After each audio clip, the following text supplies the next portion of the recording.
Bonjour, premier épisode de mon histoire, un retour en arrière en ce week-end du 17 avril 2010. Le contexte, une maison dans un hameau à l'écart d'un petit village de Haute-Corse. Ce que je souhaite dénoncer, c'est ce que moi j'appelle être des dysfonctionnements juridiques et des surviolences institutionnelles, celles que je subis depuis 13 ans maintenant. Alors ce jour-là, j'ai été victime d'un premier acte de violence conjugale physique de la part de la personne qui était mon époux. Ce jour-là, malgré les faits graves qui se sont déroulés, j'ai eu beaucoup de chance. J'ai eu beaucoup de chance parce que j'ai pu m'extraire de ses mains, m'extraire de ses coups et m'enfuir de la maison. En m'enfuyant, j'ai attrapé mon téléphone et mon sac qui étaient rangés à l'entrée de la maison. J'ai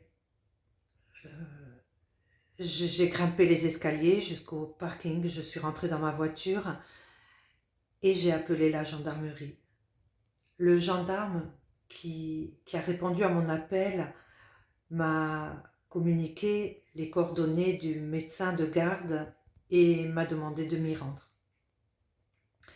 Alors ce que j'ai fait, c'est que j'ai roulé quelques mètres et, et je me suis garée sur le bas-côté, je me suis effondrée dans la voiture, j'étais tétanisée, j'étais traumatisée, j'étais apeurée, je pleurais, je tremblais, je ne savais plus que faire.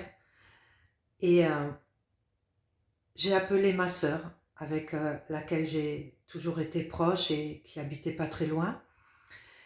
Et elle a répondu à mon appel, elle m'a dit euh, t'inquiète pas, j'arrive.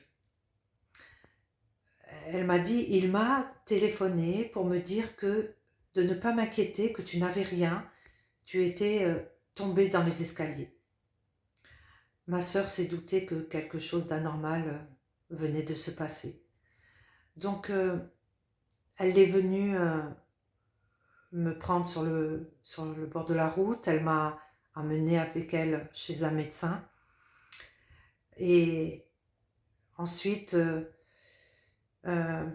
elle a été à la maison récupérer les médicaments que je prenais parce que j'avais eu une opération chirurgicale d'un bras, de mon bras droit.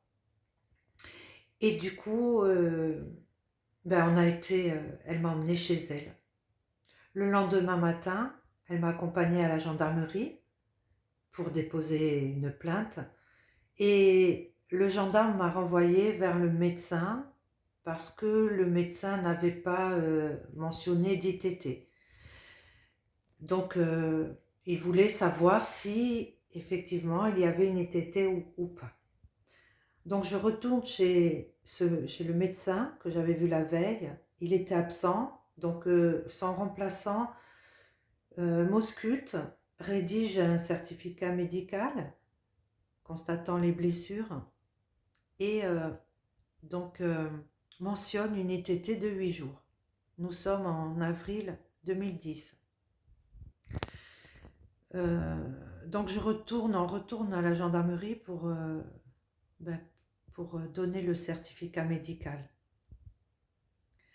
À partir de là, dans la logique des choses, tout devrait se dérouler, euh, je vais dire, de manière bienveillante et en faveur de la victime. Eh bien, tu vas voir que dans mon histoire, ça ne s'est pas du tout passé comme ça. À partir de ce jour-là, j'ai vécu ce que l'on appelle l'inimaginable, l'impensable. Ce, ce jour-là, ces démarches que j'ai entamées ont signé le début de, d'un cauchemar qui perdure depuis 13 ans maintenant. Alors, ce qu'il faut euh, garder en mémoire, c'est que l'auteur des violences est resté dans le domicile, dans notre domicile, avec, retiens cette information, elle est importante, l'ordinateur familial commun, avec évidemment tout le contenu appartenant au couple dans cette maison. Il avait aussi avec lui les clés d'un appartement que nous avions acheté en commun. Alors, je me suis retrouvée avec, à la rue, avec mon enfant qui était âgé de 12 ans, qui était à cette époque un enfant fragilisé, et nous nous sommes donc retrouvés à la rue sans que personne, je dis bien personne, mis à part, attention, quelques proches qui nous ont soutenus, qui nous ont épaulés, qui nous ont aidés.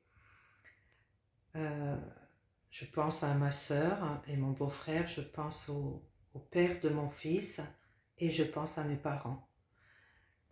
Et également à mon amie Claire que je remercie.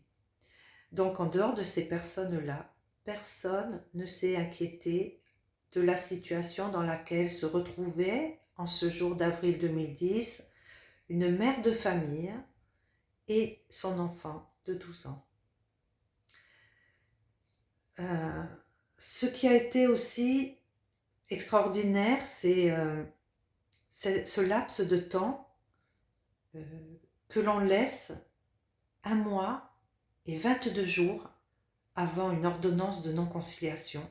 1 mois et 22 jours, période durant laquelle l'auteur des violences, en toute impunité, va, je ne dirais pas organiser sa défense, mais organiser son attaque, organiser son processus de destruction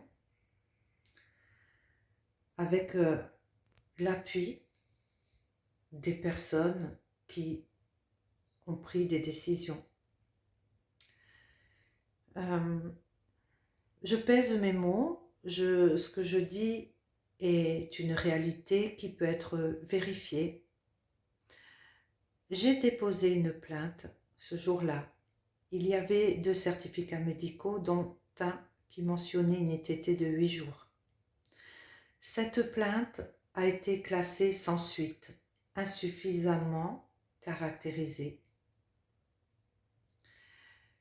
Je me pose la question, je m'interroge. Ce jour-là, je n'ai pas pris de suite conscience de ce qui s'était passé, de la chance que j'avais eue.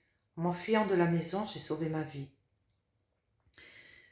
Et je me suis dit, est-ce que la justice, pour me croire, est-ce qu'elle aurait préféré que les gendarmes aillent récupérer et enquêter devant mon corps inerte, pour réaliser que ce qu'il venait de se passer dans ce petit village de Haute-Corse était très grave.